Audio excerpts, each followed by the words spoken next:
देखते रहिए the prime news Abdul Rahman के साथ। जिन बच्चों की खुशियों के लिए एक बाप अपनी मेहनत की पाई हंसते हंसते उन पर खर्च कर देता है, वही बच्चे जब बाप की आंखें धुंधली हो जाती हैं तो उन्हें कतरा भर रोशनी देने से क्यों कतराते?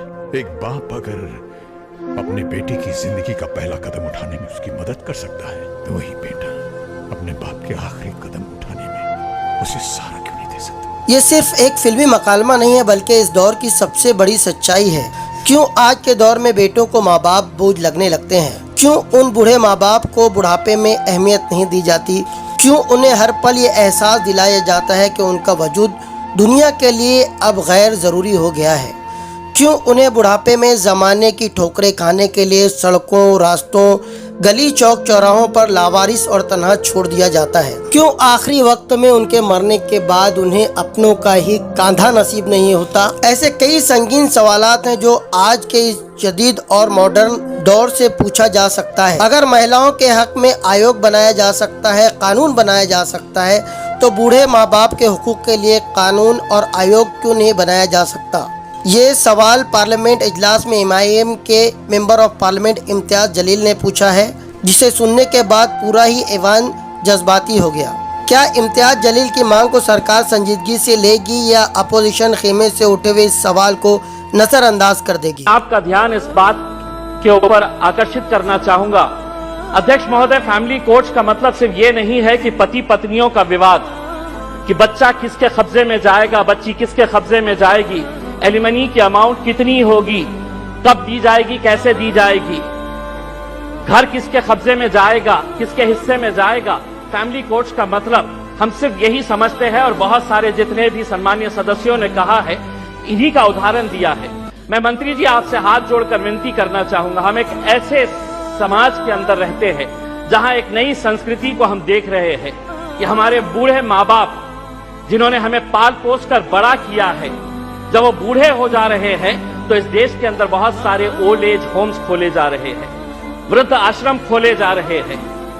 क्या इनके लिए कोई कानून है कि जिन माँ बाप ने अपने बच्चों को पाल पोस कर बड़ा किया है, जब वो बूढ़े हो गए, बच्चे की शादी हो गई तो बहू को माँ बाप पसंद नहीं आ रहे, अपने सास ससुर पसंद नहीं आ रहे, बेटा अपने माँ बाप को बोझ समझ रहा है और एक दिन दोनों बेटा बहू अपने बूढ़े माँ बाप को उठाते हैं, ले जाते हैं और जिस तरह घर का कचरा उठाकर हम बाहर फेंक देते हैं तो हम उन्हें ओल्ड एज होम में ले जाकर छोड़ दे रहे हैं। मैं तमाम सदस्यों से हाथ जोड़कर विनती करना चाहूंगा, मैं भी दिवाली के वक्त औरंगाबाद के मेरे चुनावी क्षेत्र के वो एक ओल्ड एज होम में गया था। मंत्री जी, हैरानी हुई वहां पर देखकर कि एक रिटायर्ड जज वहां पर उस ओल्ड एज होम में है। मुझे यकीन नहीं हुआ जब मैंने उसका नाम सुना कि उसके बेटे इतना बड़ा घर है। ऐसा नहीं है कि बहुत गरीब है कि अब माँ बाप को पाल नहीं सकते हैं, लेकिन एक रिटायर्ड जज भी उस ओल्ड एज होम में जब हमने देखे तो तब समझ में आया कि ये समाज कहां जा रहा है करके। तो ऐसे लोगों के लिए क्या कानून होना चाहिए? फैमिली कोर्ट के जरिए पति पत्नियों का विवाद तो जो है ये जिंदगी भर चलता रहेगा, इन्हें भी इंसाफ मिलना चाहिए, लेकिन वो बूढ़े माँ बाप कहां जाएंगे? फैमिली कोर्ट के अंदर कुछ ऐसा सेक्शन लाया जाए कि जो बेटा अपने माँ बाप को कूड़ादान समझकर, कचरा समझकर ओल्ड एज होम में डाल रहा है, उसे अखबार के अंदर एक नोटिफिकेशन अपनी तस्वीर के साथ, अपनी फोटोग्राफ के साथ उस अखबार में उसे ये नोटिफिकेशन देना होगा कि मैं अपने माँ बाप को ओल्ड एज होम में डाल रहा हूं। ऐसे बच्चों को समाज के सामने हमें खड़ा करने की जरूरत है। लाइए कानून, वरना वो बूढ़े माँ बाप जो रोकने के अलावा कुछ नहीं कर सकते हैं, क्योंकि कोई कानून नहीं है। उनका कसूर सिर्फ इतना है कि उन्होंने अपने बच्चों को पाला पोसा बड़ा किया।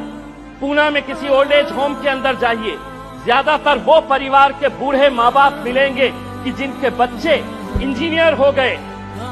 इंजीनियर होने के बाद वो US में पैसा कमाने के लिए गए, पैसा कमा रहे हैं, लेकिन माँ बाप के लिए एक कमरे का घर नहीं है तो ओल्ड एज होम में लेकर जाकर छोड़ रहे हैं। ये एक संस्कृति हम डेवलप कर रहे हैं। फैमिली कोर्ट्स के जरिए मैं मंत्री जी आपसे ये अनुरोध करना चाहूंगा कि आप कुछ ऐसा कानून इन लोगों के लिए भी लेकर आइए जो बच्चे अपने माँ बाप को आज यहाँ पर ले जाकर छोड़ रहे हैं।